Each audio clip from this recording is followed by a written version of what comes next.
নমস্কার বন্ধুরা, সবাইকে নতুন ভিডিওতে অনেক অনেক স্বাগত। আশা করছি আপনারা সকলে অনেক অনেক সুস্থ আছেন, ভালো আছেন এবং আপনাদের ছাদ বাগান, জল বাগান সমস্ত কিছু অনেক অনেক সুন্দর আছে। ছাদ বাগানে অন্যান্য গাছের পাশাপাশি কিন্তু ড্রাগন গাছের চাহিদা ক্রমাগত বেড়েই চলেছে। কেন বাড়বে না? কারণ অন্যান্য গাছগুলো আমরা বছরের যে কোনো একটি নির্দিষ্ট সিজনে কিন্তু ফল বা ফুল পাই, কিন্তু ড্রাগন গাছ এমন একটি গাছ যে গাছ থেকে কিন্তু মোটামুটি 6 থেকে 7 মাস পর পর ফল পাওয়া যায়। মাঝে 3 থেকে 4 মাস কিন্তু ওই গাছটি বিশ্রামে থাকে। এখন সেই বিশ্রামের সময়, তো এই বছর শেষ হওয়ার দিকে এখন চলে এসছে। আজকের ভিডিও কিন্তু এই ড্রাগন গাছের চাষ সম্পর্কিত একটি গুরুত্বপূর্ণ ভিডিও হতে চলেছে। একটি অত্যন্ত গুরুত্বপূর্ণ টপিক নিয়ে কিন্তু আজকে ভিডিও। তো আশা করব আপনারা ভিডিওটি সম্পূর্ণ দেখবেন। কোনো কথা না বাড়িয়ে চলো আজকে দেখে না যাক কী আমি এই ভিডিওতে বলতে চলেছি। সেটা হলো, 1 নম্বর পয়েন্টটা হলো সার প্রয়োগ, 2 নম্বর হলো মাটি পরিবর্তন, 3 নম্বর হলো পটিং এবং 4 নম্বর হলো ডাল ছাঁটাই। এই মূল 4টি কারণ নিয়ে কিন্তু বা বিষয় নিয়ে কিন্তু আজকে ভিডিও। তো চলো, তো প্রথম যে বিষয়টা নিয়ে আমরা আলোচনা করব সেটা হলো ডাল ছাঁটাই। অবশ্যই কিন্তু এই নভেম্বর মাসে আমাদের গাছগুলোর ড্রাগন গাছগুলোর কিন্তু ডাল ছাঁটাই করতে হবে। কোন ডালগুলো ছাঁটাই করতে হবে, অর্থাৎ কোন ডালগুলো গাছের থেকে বাদ দিতে হবে, সেগুলো আগে আমরা চিহ্নিত করে নিই। এখন কেন ডাল ছাঁটাই করতে হবে সেটা বলে দিই। ড্রাগন গাছে কিন্তু মোটামুটি মার্চ এপ্রিল মাস থেকে শুরু করে এই নভেম্বর মাসের আগে পর্যন্ত মোটামুটি এই টানা 6 থেকে 7 মাস কিন্তু গাছে ক্রমাগত ফলন দিতেই থাকে। কিছু কিছু গাছ ব্যতিক্রম, সেগুলোতে কিন্তু নভেম্বর মাসেও ফল আসে। তো এই সময় কিন্তু আমাদেরকে অবশ্যই ডাল ছাঁটাইয়ের দিকে নজর দিতে হবে। অতিরিক্ত ডাল কিন্তু আমাদের গাছের থেকে সরাতে হবে, কারণ এরপরে আমরা যে খাবারগুলো দেব তারপর কিন্তু ফেব্রুয়ারি মাসে প্রচুর পরিমাণে নতুন নতুন ডাল বেরোবে এবং সেই ডালগুলোতে কিন্তু আমরা ফল নিতে পারবো। তো এখন কিন্তু ডাল ছাঁটাই করার এই ড্রাগন গাছের ডাল ছাঁটাই করার একদম পারফেক্ট সময় এবং সঠিক সময়। তো কোন ডালগুলো ছাঁটাই করতে হবে সেটা বলি। সেটা হলো, কিছু ডাল দেখতে পাবেন যে অন্যান্য গাছগুলো, ড্রাগন যদিও একটি ক্যাকটাস জাতীয় গাছ, কাঁটা জাতীয় গাছ, কিন্তু অন্যান্য ক্যাকটাস গাছগুলো যেমন শীতের সময় পুরো একদম ডরমেন্সিতে থাকে, কিন্তু ড্রাগন গাছ কিন্তু সেরকম থাকে না, এর ক্রমাগত বৃদ্ধি হতেই থাকে। তো কি হয়, এর ক্রমাগত আপনারা একটু খেয়াল করে দেখবেন যে গাছগুলোর সর্বস্ব অংশ থেকে সব জায়গা থেকে কিন্তু নতুন নতুন কুশি বেরোতে থাকে। এগুলোতে দেখতেই পাচ্ছেন যে নিচের থেকে কত পরিমাণ কুশি বেরিয়েছে এবং উপরেও কুশি বেরোবে। তো নিচে এই যে কুশিগুলো যত রয়েছে, একটা কথা আমি প্রতি ভিডিওতে বলি, আপনারা জেনে থাকবেন যে ড্রাগন গাছ যেখান থেকে মাচা থেকে ঝুলে থাকে নিচের দিকে, সেই মাচা থেকে ঝুলে থাকা নিচের অংশ বাদে একদম গোড়ার দিক থেকে ওই মাচা পর্যন্ত কিন্তু সমস্ত কুশি, মেন ডাল থেকে যত কুশিগুলো বেরোয় সবগুলো তুলে ফেলতে হয়। মাচার থেকে ঝুলে যাওয়া অংশ থেকে কিন্তু কোনো কুশি কাটা যায় না বা সেখান থেকে বাছাই করতে হয়, কিন্তু নিচের অংশ যত কুশি থাকে সবগুলো কিন্তু কেটে ফেলতে হয়। কারণ ওই কুশিগুলো বাড়লে কিন্তু সঠিক যেটা মাদার গাছ সেটা কিন্তু শক্তি পাবে না, মাটির প্রচুর পরিমাণে খাদ্য নষ্ট করবে, তাছাড়া গাছের কিন্তু বৃদ্ধি নষ্ট করবে। আমাদের প্রথমত এই নিচের যে ছোটো ছোটো ডালগুলো রয়েছে, কচি কচি ডালগুলো রয়েছে, এগুলো সবই কেটে ফেলতে হবে। এরপর এই একটা অংশ হলো। আর একটা ব্যাপার হলো, উপর দিকে দেখতে হবে যে ডালগুলোর মাথা ভোঁতা হয়ে গেছে, যে মালগুলোর মাথা ভোঁতা হয়ে গেছে, অর্থাৎ যেগুলো বাড়বে না, আর দেখে যখন বোঝা যাচ্ছে যে আর বাড়বে না, এক কথায় যে ডালগুলোর উপরগুলো আপনাদের মনে হবে যে ভোঁতা রয়েছে, বাড়ার কোনো চান্স নেই, সেই ডালগুলো কিন্তু আমাদের কেটে ফেলতে হবে। তাহলে কিন্তু গাছটি মজবুত হবে এবং পরবর্তীতে নতুন নতুন সুন্দর সুন্দর কুশি বেরোবে। এইবার এই ভোঁতা ডালগুলো কেটে ফেলতে হবে। আর তারপর কোন ডালগুলো কাটতে হবে, সেগুলো হচ্ছে যেই ডালগুলো মোটামুটি 2 থেকে 3 বছরের বয়স হয়ে গেছে, যে ডালের মোটামুটি 1 থেকে 1.5 বছর যেই ডালগুলোর বয়স, সেগুলো কাটার কোনো প্রয়োজন নেই। যেগুলো 2 থেকে 3 বছর হয়ে গেছে, যেগুলোতে প্রচুর পরিমাণে ফল দিয়ে ফেলেছে, সেই ডালগুলো কিন্তু আমাদের গোড়ার দিক থেকে, মাচা থেকে ঝোলার একটু উপর থেকে আমাদের কেটে ফেলতে হবে। এবার আমি একটা ডাল দেখাই। এই ডালটায় কিন্তু প্রচুর পরিমাণে ফল এসেছিলো, দেখতেই পাচ্ছেন যে আপনারা কী পরিমাণ এতে কুশি এসেছিলো, ফল এসেছিলো। তো এই ডালটা কিন্তু আমাদেরকে মোটামুটি সরিয়ে দিতে হবে, কারণ এখানে ফুল বা ফল বেরানোর আর কোনো অংশ নেই, এবং থাকলেও ডালটি এমনিও দেখা যাচ্ছে যে একটি ডাল রয়েছে গাছের সঙ্গে, তো এইটি কিন্তু আমরা সরিয়ে দেবো। অর্থাৎ কোন ডালগুলো আমাদের সরাতে হবে, একদম গোড়ার দিকে যে নতুন নতুন কচি ডালগুলো বেরোবে সেগুলো, উপরের দিকের ভোঁতা ডালগুলো এবং যেগুলো বয়স্ক ডাল সেগুলো। অর্থাৎ এই সময় গাছগুলোকে আমাদের একটু হালকা করতে হবে, গাছগুলোকে ফাঁকা করতে হবে এবং পরবর্তী নতুন কুশি বেরোনোর জন্য জায়গা করে দিতে হবে। এ হচ্ছে ডাল ছাঁটাইয়ের অংশ। মোটামুটি কিছুটা মায়া লাগবে, মনে হবে যেন গাছ হালকা হয়ে যাচ্ছে, কিন্তু না, গাছ কিন্তু প্রচুর পরিমাণে নতুন শাখা নিয়ে চলে আসবে। সেটা হচ্ছে ফেব্রুয়ারি মাসে। এখন গাছের রেস্টিং পিরিয়ড, এখন গাছকে বিশ্রাম দিতে হবে এবং গাছের অপ্রয়োজনীয় ডালগুলো কিন্তু ছাঁটাই করে দিতে হবে। তাহলে কিন্তু পরবর্তীতে নতুন নতুন কুশি আসবে এবং সেগুলোতে প্রচুর পরিমাণে ফুল আসবে। তো এই হলো ডাল ছাঁটাই। এবার দ্বিতীয় অংশটা কি, আমাদের এখন কিন্তু খাবার প্রয়োগ করতে হবে। তার আগে একটা কথা বলে দিই, আপনারা যারা ভাবছেন যে নতুন এখন ড্রাগন গাছ লাগাবেন, তারা কিন্তু এই মাসটা মানে এই নভেম্বর মাসটা কিন্তু একটি উপযুক্ত সময় নতুন ড্রাগন গাছ বসানোর জন্য।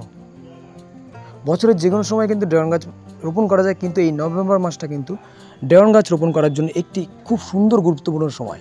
কারণ এই সময়ে ড্রাগন গাছ যদি আপনি রোপণ করেন তাহলে কিন্তু পরবর্তী সিজনে কিন্তু প্রথম থেকে কিন্তু ফল আসার একটা বা ফুল আসার কিন্তু একটা চান্স থাকে।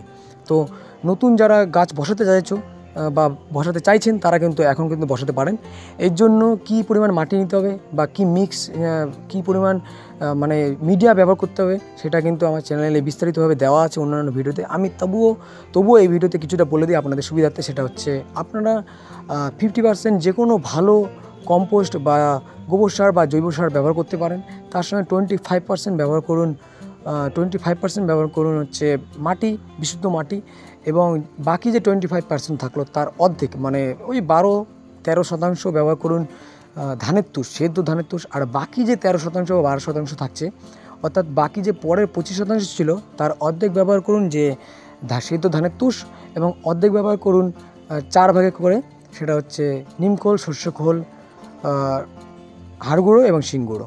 আরেকবার বলে দিই, সেটা হচ্ছে 50% লিখে নিন, কাগজে লিখে নিন, সবথেকে ভালো হবে। সেটা হচ্ছে 50% যে কোনো জৈব সার, 25% মাটি, 25% যে বাকি 25% থাকলো মাটি এবং জৈব সার মিলে 75% হয়ে গেল। বাকি যে 25% থাকলো তার অর্ধেক অর্থাৎ 12.5% মতন ব্যবহার করুন সেদ্ধ ধানের তুষ, এবং বাকি যে 12.5% থাকলো সেটার মধ্যে ব্যবহার করুন সমান হারে নিমখোল, শস্য খোল, শিং গুঁড়ো, হাড় গুঁড়ো। এই সমস্ত কিছু মিশিয়ে কিন্তু গাছটি রোপণ করুন।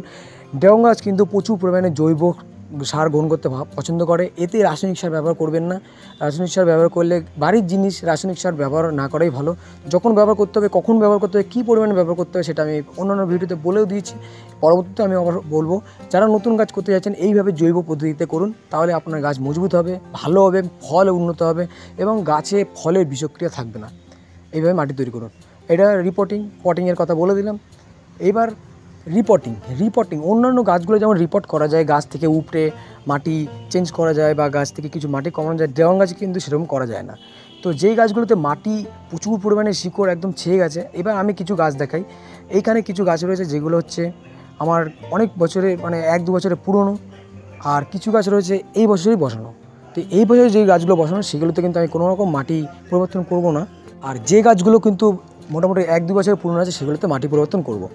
এই যে 1-2 বছরের পুরনো গাছগুলো দেখতে পাচ্ছেন, এই গাছগুলোর গোড়ায় দেখুন কী পরিমাণে শিকড় চারিদিকে জড়িয়ে রয়েছে। একটুখানি যদি আমি খুঁড়ি তাহলে দেখতে পাবেন যে কী পরিমাণ শিকড় এটাতে জড়িয়ে রয়েছে। তো এই যে অতিরিক্ত শিকড় হয়ে যাওয়া মাটি, এই গাছ কিন্তু আমরা শেষবার ভারী খাবার দিয়েছিলাম সেই ফেব্রুয়ারি মাসে। তো ফেব্রুয়ারি মাসের পর এই গোটা বছর ধরে কিন্তু প্রচুর পরিমাণে ফল দিয়েছে। আপনারা আমার অন্যান্য ভিডিওতে দেখেছেন কী পরিমাণ ফল আমার গাছগুলোতে এসেছিলো। তো এই মাটিতে কিন্তু সেই খাবার মানে সেই খাবারের ফল হওয়ার জন্য যে পরিমাণ খাবার দরকার সবই পর্যাপ্ত পরিমাণে দেওয়া ছিল, অর্থাৎ গাছ সেগুলো কিন্তু ব্যবহার করে ফেলেছে। তো আমাদের এই মাটিটা কিন্তু পরিবর্তন করতে হবে। এবার অন্যান্য গাছ যেমন আমরা মাটি থেকে টব থেকে তুলে মাটি পরিবর্তন করতে পারি, ড্রাগন গাছগুলোতে কিন্তু সেভাবে করা যায় না। কারণ এই গাছগুলো করতে গেলে মাছের উপর ঝুলে থাকে, তাছাড়া অনেকটা ছড়িয়ে থাকে। এভাবে যদি আমরা চেঞ্জ করতে যাই তাহলে কিন্তু গাছগুলো মারা যাওয়ার সম্ভাবনা থাকে। তো আমাদের কি করতে হবে, একটি ভালো খুরপি বা একটি ছুরি দিয়ে কিন্তু আমাদের গাছের একটু দূরে মোটামুটি 4 আঙ্গুল 3 আঙ্গুল দূর থেকে কিন্তু সেই কাটার বা এই আমাদের একটি কাস্তের মতো রয়েছে, এটা দিয়ে কিন্তু আমি মোটামুটি কেটে নিচ্ছি। এইভাবে কেটে নিতে হবে। কিছু পরিমাণ শিকড় কাটা যাবে, নিচের দিকে কাটতে হবে।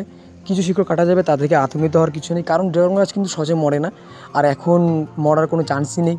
আপনারা নির্ভয়ে এইভাবে কিন্তু ছাড়িয়ে নিতে পারেন।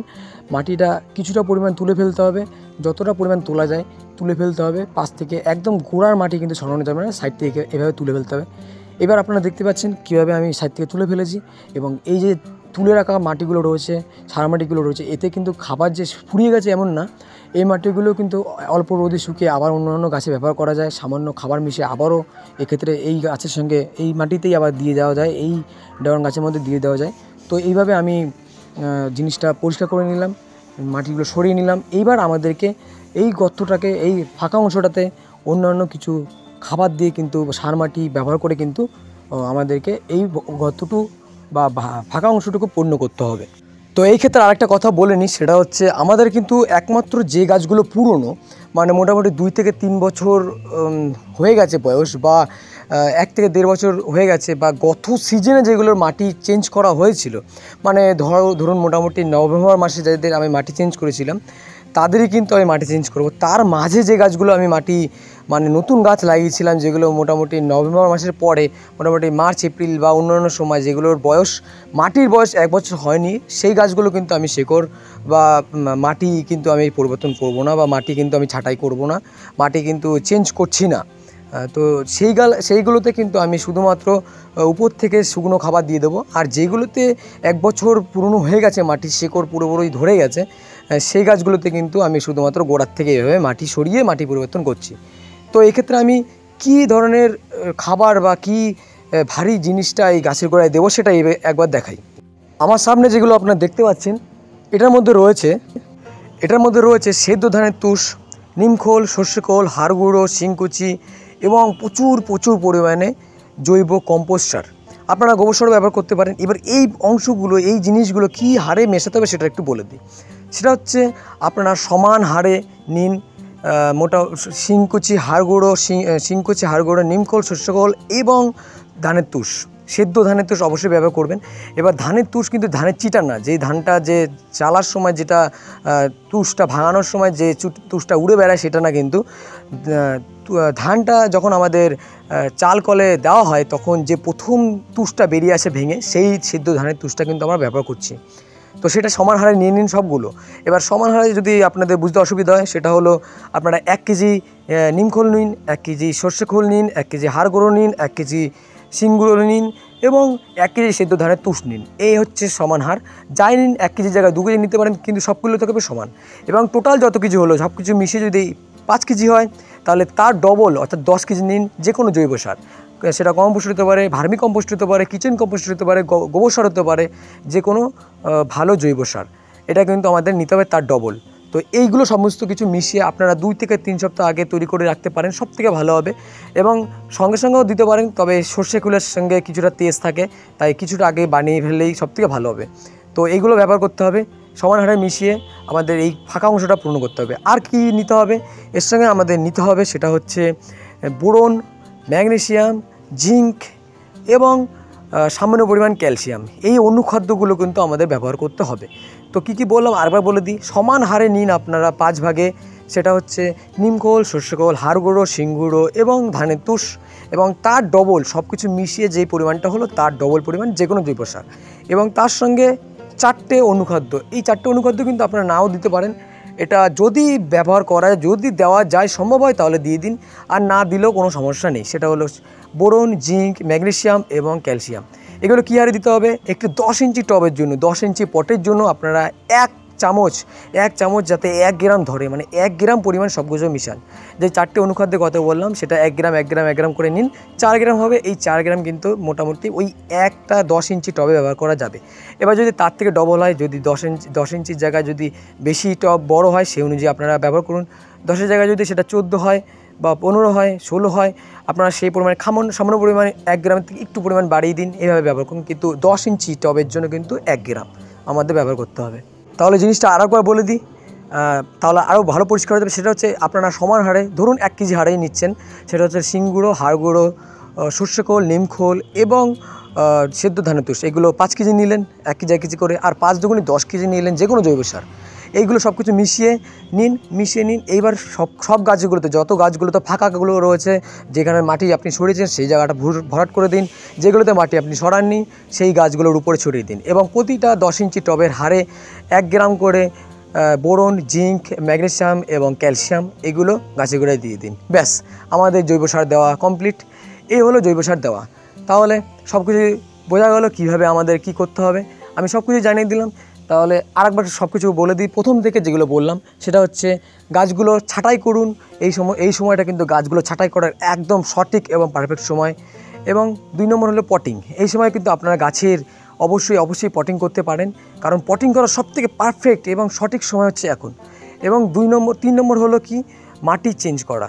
মাটি আপনারা চেঞ্জ করে দিতে পারেন এভাবে, আমি যেভাবে দেখালাম, শিকড় থেকে মাটি সরিয়ে আস্তে আস্তে সাবধানভাবে দূর থেকে মাটির টবের সাইড বরাবর মাটি কীভাবে সরাতে হবে, এবং 4 নম্বর হলো ভারী খাবার কীভাবে দিতে হবে। এই 4টি জিনিস, এই জিনিসগুলো আপনার গাছগুলোতে করুন। পরবর্তী সিজনে কিন্তু আমাদের গাছ হাসবে, খেলবে এবং সুন্দর সুন্দর ভালো ভালো ড্রাগন হবে, প্রচুর পরিমাণে ফুলে কিন্তু ভরে যাবে। এর থেকে বেশি কিছু আর করার দরকার নেই। আর একটা কথা, সেটা হলো যেহেতু গাছে নতুন ডাল ছাঁটাই করা হচ্ছে, তাহলে সপ্তাহে 2 সপ্তাহ অন্তর একবার কিন্তু যে কোনো ভালো ফাঙ্গিসাইড দিয়ে গাছে স্প্রে করে দিন। কীটনাশক ততটা দেওয়ার প্রয়োজন নেই, কারণ শীতে কীটনাশক খুব একটা লাগে না। তবে মাসে একবার আপনারা যে কোনো জৈব ভালো কীটনাশক, নিম তেল বা অন্যান্য জৈব কীটনাশক বা রাসায়নিক কীটনাশক ব্যবহার করতে পারেন। 1 গ্রাম 1 লিটার জলে মিশিয়ে কিন্তু স্প্রে করতে পারেন, সেটা মাসে একবার। কিন্তু সপ্তাহে 2 দিন, মানে 2 সপ্তাহে একবার কিন্তু আপনারা অবশ্যই ছত্রাকনাশক গাছে স্প্রে করুন।